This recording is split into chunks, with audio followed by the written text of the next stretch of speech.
Hello guys, நீங்க பாக்குறது Tamil anime and நான் தான் உங்க சென்பாய்.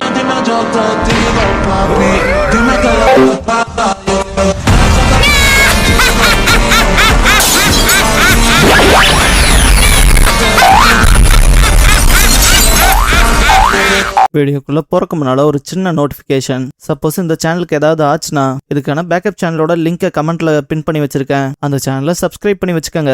இந்த சேனலுக்குள்ள இந்த சேனல்ல இருக்க வீடியோஸ்க்கோ ஏதாச்சுனாலும் அதுக்கப்புறம் நாங்க அந்த சேனல்ல தான் வீடியோஸ் போடுவோம். ஸோ சப்ஸ்கிரைப் பண்ணி வச்சுக்கிட்டீங்கன்னா நம்ம போன தடவை நடந்த மிஸ்டேக் இந்த தடவை நடக்காம பாத்துக்கலாம். ஏன்னா லாஸ்ட் டைம் ஒரு 2 லட்சம் சப்ஸ்கிரைபர்ஸ் இருந்தாங்க எனக்கு. அப்புறம் இந்த சேனல் கிரியேட் ஆனது 30 மேல வரமே வந்த ஒரு வருஷமே கம்ப்ளீட் ஆக போகுது. இன்னும் நம்ம 29,000 சப்ஸ்கிரைபர்ஸ்ல தான் இருக்கோம். அதனாலதான் அந்த சேனலை சப்ஸ்கிரைப் பண்ணி வைக்க சொல்றேன். சப்ஸ்கிரைப் பண்ணிக்கங்க. இந்த வீடியோல ஒன் பீஸோட எபிசோட் 265 பார்க்க போறோம். லூஃபி லாஸ்ட் எபிசோட்லயே ராபின் எங்கடான்ட்டு எல்லாத்தையும் போட்டு பொழந்திருப்பான்ல, அப்படியே ராபின் அந்த பக்கம் போறதை காட்டுவாங்க. மெயின் என்ட்ரன்ஸ்ல இருந்து ஒருத்தன் கான்டாக்ட் பண்ணிருப்பான் ஸ்பாண்டம் இப்ப என்னடான்பான். மெரின் ஆபீசரோ, சார் இந்த பக்கம் ஃபென்ஸை தாண்டி ஒரு பெரிய மிருகம் தாவி குதிக்குது, எங்களுக்கு ரீஇன்ஃபோர்ஸ்மெண்ட்ஸ் வேணும்பான். அந்த பக்கம் இருந்து பசுக்காவை பயன்படுத்துறத பார்த்துட்டு தயவு செஞ்சு சீக்கிரம் அனுப்புங்கன்பான். பிராங்கி ஃபேமிலியை சேர்ந்தவங்க சும்மா பயங்கரமா களத்துல இறங்கி இருப்பானுங்க. ஸ்பாண்டம் ஏதாவது வாயை திறந்து சொல்லி என்ன நடக்குது அங்கேன்னு கத்துவான். இந்த இடத்துல Luffy cuts through big showdown on the judicial ஐலாண்டுங்கிற இந்த எபிசோடோட டைட்டில் போடுறாங்க. பிராங்கி ஃபேமிலியை சேர்ந்தவங்க மெரைன்ஸோட சண்டை போட வந்திருப்பாங்க. அந்த பக்கம் பயங்கரமா சத்தம் கேட்கும் இல்லையா? ராபின் சத்தத்தை கேட்டு திரும்பி பாப்பா. யோசி செகண்ட் தாட் ஏதாவது வந்துருச்சா, ஆனா ரொம்ப லேட் ஆகி போச்சுன்பான். இதுக்கப்புறம் அப்படியே கிளம்ப ஆரம்பிச்சிருப்பாங்க. பிராங்கி அண்ட் ராபினை கோர்ட் ஹவுஸ் டவர் ஆஃப் லாக்கு கூட்டிட்டு போவாங்க. நம்ம அழுகு இங்க மெயின் கேட் கிட்ட இருப்பாங்க. ராக்கெட்மேன்ல இருக்கவங்க கிட்ட கோக்குறோ, என்ன எல்லாரும் உள்ள போக தயாரான்னு கேட்பாங்க. எல்லாம் ரெடியா தான் இருக்க போல இருக்கும். ஜோரோ உனக்கு என்ன காயம் பட்டிருக்கான்னு கேட்பான். ஓ சாப்பா அதெல்லாம் இல்ல, நான் சர்ச் கிங்பான். சாப்பாது அதை பார்த்து ரொம்ப இம்ப்ரெஸ் ஆவான். கோக்குறோ இன்னும் 4 நிமிஷம் தான் இருக்கு, ராக்கெட்மேன் வச்சு உள்ள களம் இறங்குறக்குன்பாங்க. லூஃபி அந்த பக்கம் ஃபர்ஸ்ட் கேட்டை தாண்டி செகண்ட் கேட் கிட்ட வந்திருப்பான் இல்லையா, அதை காட்டுவாங்க. அவனை பார்த்தா இந்த பக்கம் இருக்க மெரைன் பீப்புள் சண்டை போடுறதுக்கு தயாரா ஸ்பேஸோட காத்திருப்பாங்க. லூஃபி அவங்க முன்னால போயிட்டு பவ் பண்ணி தயவு செஞ்சு அந்த கேட்டை தாண்டி போக விடுறீங்களான்பா. ஒரு மெரைன் ஆபீசர் மட்டும் இங்க பாரு, நீ கெஞ்சி கேட்டாலும் பன்மையா கேட்டாலும் உள்ள போக விட முடியாதுன்னு அட்டாக் பண்ண வருவான். லூஃபி அந்த அட்டாக்ல டாச் பண்ணி அவன் மூஞ்சியை புடிச்சிட்டு அப்ப எல்லாம் சண்டைக்கு தயாராகுங்கன்பா. பார்த்தா லூஃபி கம் அலை ரோபோட் பண்ணுவான். விச் மீன்ஸ் அவன் கை கால்களால அந்த மெரைன் ஆபீசரை கம்ப்ளீட்டா கண்ட்ரோல்ல எடுத்துட்டு அவனை யூஸ் பண்ணி அப்படியே மூவ் பண்ண ஆரம்பிப்பான். இதை பார்த்து இந்த பக்கம் இருக்க மெரைன் ஆபீசர்ஸ்க்கு மனசே இருக்காது. இது ஒரு டர்ட்டியான சீப் ட்ரிக், இப்பெல்லாம் பண்ண உன்னை எப்படி அட்டாக் பண்றதுன்ட்டு லைட்டா பின்வாங்குவாங்க. ஒரு கட்டத்துக்கு மேல சரின்ட்டு ஃபைட் பண்ண தயாராவாங்க. ஒருத்தன் கத்தி எடுத்துட்டு வெட்ட வருவான். லூஃபி அலை ரோபோட் பஞ்சுன்ட்டு அவனை பஞ்ச் பண்ணி பறக்க விட்டுருப்பான். என்ன தோடி வருவான். அவனை லூஃபி அலை ரோபோட் கிக் பண்ணி காலி பண்ணிருப்பான். அந்த ஆபீசரோ டே தெரியாம பண்ணிட்டா மன்னிச்சுக்கங்கடான்பான். 2 மெரைன் ஆபீசர்ஸ் பின்னால போயிட்டு உன்னோட பின்பக்கம் தானே பிளைண்ட் ஸ்பாட்ன்ட்டு இப்ப எப்படி திரும்ப ஃபைட் பண்றேன்னு பாக்கலான்ட்டு வெட்டுவானுங்க. Luffy escape ஆயிருப்பான். அந்த மெரைன் ஆபீசருக்கு தான் அடிபட்டு இருக்கும். லூஃபி பின்னால இருக்க 2 பேத்தையும் காலி பண்ணிருப்பான். இதுக்கப்புறம் முன்னால 2 பேர் ஸ்பீர் வச்சு தாக்க தயாரா இருப்பானுங்க. லூஃபி அந்த 2 கத்திலையும் வெட்டுப்படாம அப்படியே சென்டர்ல டாச் பண்ணி போய் 2 பேத்தையும் அடிச்சு காலி பண்ணிட்டு இந்த பக்கம் வருவான். இந்த பக்கம் இன்னும் மெரைன் ஃபோர்ஸ் வரும். ஜஸ்ட் ஒருத்தன் தானே ஆயுதம் இல்லாம இருக்கான், அவனை முடிச்சு விடலான்ட்டு லூஃபி எல்லாத்தையும் கிக் பண்ணி அடிச்சு பறக்க விட்டு வந்துகிட்டே இருப்பான். இதுக்கப்புறம் கடைசியா ஒருத்தனை கிக் பண்ணிட்டு மேல ஜம்ப் பண்ணிருப்பான். அண்ட் கையை நல்லா ஸ்ட்ரெச் பண்ணி இழுத்து பிடிச்சிட்டு நான் கொஞ்சம் அவசரத்துல இருக்கேன்பா. கீழ இருக்க ஆபீசர்ஸ் எல்லாம் இவன் என்னடா பண்றான்பாங்க. லூஃபி நான் போய் ஆகணும்ட்டு அந்த கேட்டை தாண்டி இருப்பான். இதுக்கப்புறம் அங்க இருக்க மெரைன் ஆபீசர்ஸ்க்கு தான் கண்ணு மூடி வெளியே வர அளவுக்கு ஆகும். அடே என்னடா உள்ள போயிட்ட, வெளியே வாடா, வந்து சண்டை போடுன்பானுங்க.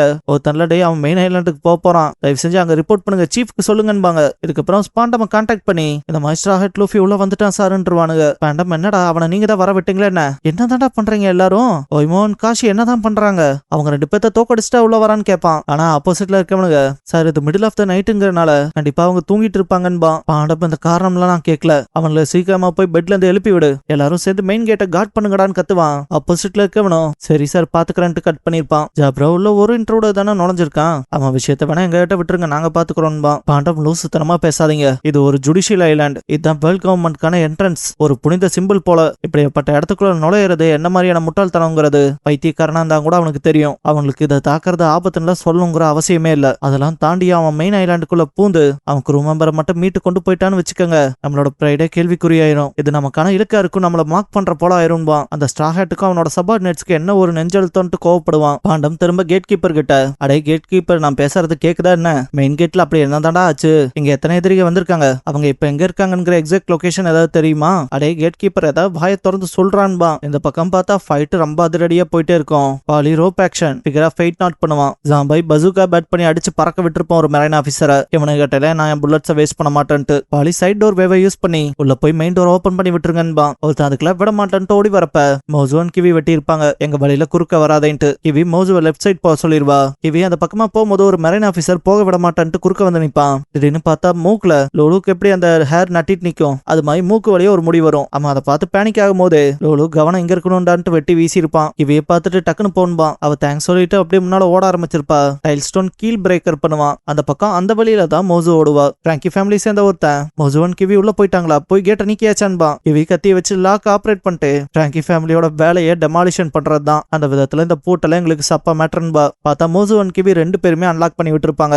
அதை வந்து எல்லாத்துக்கிட்டையும் சொல்லவும் பிராங்கி ஃபேமிலி சேர்ந்த ஒருத்தன் அப்ப சரி போய் கேட்ட நீக்குங்கடா ஹெர்குலியன் டெஸ்ட்ராயர்ஸ்ன்பா. அவனுக்கு போய் ரொம்ப ஃபோர்ஸ் கொடுக்கவும் தான் லைட்டாவே கேட் ஓப்பன் ஆக ஆரம்பிக்கும். ரெண்டு மெரைன் ஆபீசர்ஸ் கன் எடுத்துட்டு வந்துட்டு அவனுல கதவை நீக்க விட்டுறக்கூடாதுன்ட்டு தாக்குவானுங்க. பைக் வச்சிருக்க பிராங்கி ஃபேமிலி சேர்ந்தவன் அக்கட்டால போங்களான்ட்டு பசுகாவை வச்சு தாக்கியிருப்பான். அந்த பக்கம் ஹெர்குலியன் டெஸ்ட்ராயர்ஸ் கேட் அப்படியே கொஞ்சம் கொஞ்சமா நீக்க ஆரம்பிச்சிருப்பாங்க. இதை பார்த்தா மத்த எல்லாரும் கேட் நீக்கப்பட்டுருச்சுட்டு ஓடுவாங்க. ஒன்ஸ் அவங்க கம்ப்ளீட்டா கேட்டை நீக்கி விட்டதும் ஃபர்ஸ்ட் கேட்டை தாண்டியாச்சுட்டு எல்லாரும் குஷியா இருப்பானுங்க. அந்த பக்கம் எனிஸ்லா சைட் பார்த்துட்டு ஒருத்தன் என்னடா அவ்வளவு பெரிய ஓட்டையா இருக்குன்பா. இன்னொரு பர்சன் எங்க பாரு அதெல்லாம் பார்க்காத நம்ம பாட்டுக்கு முன்னால எது வந்தாலும் சரி எதையும் கண்டுக்காம மெயின் ஐலாண்டுக்கு போன ஃப்ரெண்ட் கேட் வழியான்பா. ஒரு சிலர் என்ன நீர்வீழ்ச்சியில இருக்குன்ட்டு ஷாக் ஆவாங்க. மோசுவன் கிவி நம்ம சாதிச்சாச்சுன்ட்டு இந்த பக்கம் வரும்போது ஜாம்பாய் ஒரே நிமிஷம் இருங்க என்கிட்ட ஒரு பிளான் இருக்கு இதுல மட்டும் கொஞ்சம் ஹெல்ப் பண்ணுங்களேன்பா. இந்த பக்கம் பிராங்கி ஃபேமிலி சேர்ந்தவங்க அடுத்த கேட்டை நீக்கலான்ட்டு வேகமா ஓடி வருவாங்க இல்லையா. இந்த இடத்துல வச்சு ஒரு மெரைன் ஆபீசர் காஷி அண்ட் ஓய்மோவை எழுப்பி விடுவான். அந்த பக்கம் மெயின் கேட்டை ஒரு சிலர் ஃபோர்ஸா ஓபன் பண்ணிட்டு இந்த கேட்டுக்கு வந்தாச்சுன்பா. காஷி ஓய்மோ கிட்ட நீ அதை கேட்டையா மெயின் கேட்டை ஃபோர்ஸ் பண்ணி ஓபன் பண்ணிருக்காங்களாமான்பா. ஓய்மோ அது நல்லதுக்கு இல்லைன்னு நினைக்கிறேன் காஷின்பா.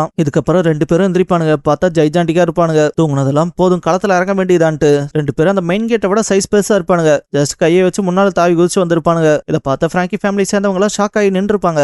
காஷி எனக்கு போதுமான தூக்கமே இல்ல சீக்கிரம் எல்லாத்தையும் காலி பண்ணிட்டு போய் தூங்கணும்பா. ஓய்மோ அதான் நல்லதுன்பா. பிராங்கி ஃபேமிலி சேர்ந்தவங்க இவங்க ஜெயன்ஸ்னு கத்துவானுங்க. காஷி நீங்க இங்க எதுக்கு வந்திருக்கீங்க ஏன் வந்திருக்கீங்கன்னு எனக்கு தெரியாது. ஆனா இங்க இதுக்கப்புறம் தாண்டி போகணும்னு பார்த்தா நாங்களே உங்களை காலி பண்ண வேண்டியது வரும். என்ன ஓய்மோ சரிதான் நண்பா. ஓய்மோ அதேதான் காஷி உங்களோட எலும்புகள் வரைக்கும் நொறுக்க வேண்டியது வரும்பா. பிராங்கி ஃபேமிலியை சேர்ந்தவங்க ஜெயன்ஸ் கேட் கீப்பர்ஸா வச்சிருக்காங்க. இதெல்லாம் நியாயமே இல்லைன்பா.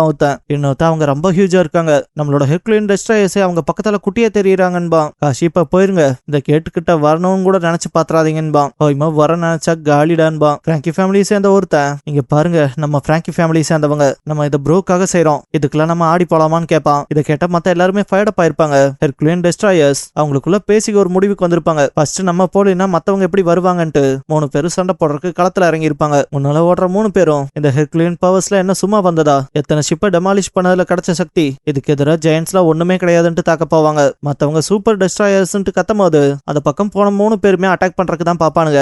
பட் காஷி அண்ட் ஓய்மோவை எதுவுமே பண்ண முடியாது. சிம்பிளா கொசுக்கள் அடிச்சு போடுற போல போட்டிருப்பானுங்க. இதை பார்த்த பிராங்கி ஃபேமிலி சேர்ந்தவங்க என்னடா நம்மளோட ஹெர்குலியன் டெஸ்ட்ராயர்ஸையே ஒரே செகண்ட்ல காலி பண்ணிட்டானுங்கன்னு. காஷி நாங்க வாரியர்ஸாவே பிறந்திருக்கோண்டான்பா. ஓய்மோ எங்க உடம்புல இருக்க நரம்புல ஓடுற ரத்தமே வேற உங்களை மைப்புள்ள பூச்சிகளுக்கு எல்லாம் தெரிய போதா நண்பா. காஷி ஒரு ஆளும் கூட நான் உள்ள போக விடுறதா இல்லைன்பா. ஓய்மோ நானும் தான்பா. கடைசியே அவனுக்கு கத்தும் போதெல்லாம் இந்த பக்கம் பிராங்கி ஃபேமிலி சேர்ந்த ஒருத்தெல்லாம் நடுங்கிட்டு இருப்பான். டேய் யாராவது முன்னால போங்கடா பயப்படாமன்பா. இன்னொருத்தான் அதேதான் பிக் ப்ரோ பிராங்கி வேற அந்த அதர் சைட் ஆஃப் கேட்ல தானே இருப்பாருன்பா. அவங்க ரெண்டு பேர்த்த பார்த்து பயந்தாலும் நம்ம ப்ரோவோட பேருக்கு ஏத்த ஒர்த்தியான சண்டை கொடுக்கணும். பிராங்கி ஃபேமிலின்னு கத்தவங்கலாம் எல்லாருமே ரேஜ் ஆயிருப்பானுங்க. பட் லைட்டா அவங்களுக்குள்ள ஒரு பயத்துக்கான நடுக்கம் இருக்கும். இதுக்கப்புறம் ராக்கெட் மேன்ல காட்டுவாங்க.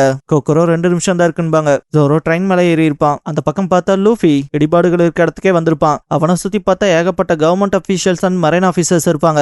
அங்க இருக்க எல்லாரும் டேய் ஸ்ட்ரா ஹேட் லூஃபி எவ்வளவு ஃப்ரெண்ட்ஸை கூட்டிட்டு வந்து நக்கலா சிரிச்சுட்டு எங்க எனிஸ்லாபில 10,000 சோல்ஜர்ஸ் இருக்காங்கன்பா. லூஃபி நான் இங்க ஒத்தையா தான் வந்திருக்கேன். இப்ப ஒழுக்கு மரியாதையா வழிய பெற்றீங்களான்ட்டு சண்டை போட தயாராவான். இதோட இந்த எபிசோட் முடிஞ்சது. கடைசியா battle against giants open the second கேட்டுங்கிற எபிசோட் தான் ஒன் பீஸ்ல அடுத்து பார்க்க போறீங்கன்பா லூஃபி. நம்ம சேனலுக்கான வாட்ஸ்அப் சேனல் இன்ஸ்டாகிராம் பேஜ் அப்புறம் டெலிகிராம் சேனல்லாம் இருக்கு. ஃபாலோ பண்ணாதவங்க ஃபாலோ பண்ணிக்கோங்க. டிஸ்கிரிப்ஷன்ல லிங்க்ஸ் இருக்கு. அப்புறம் நம்ம சேனலுக்கு ஏதாவது ஃபினான்ஷியலா சப்போர்ட் பண்ணணும்னு நினைச்சா இந்த QR இல்லைன்னா UPI ஐடி மூலமா சப்போர்ட் பண்ணலாம்.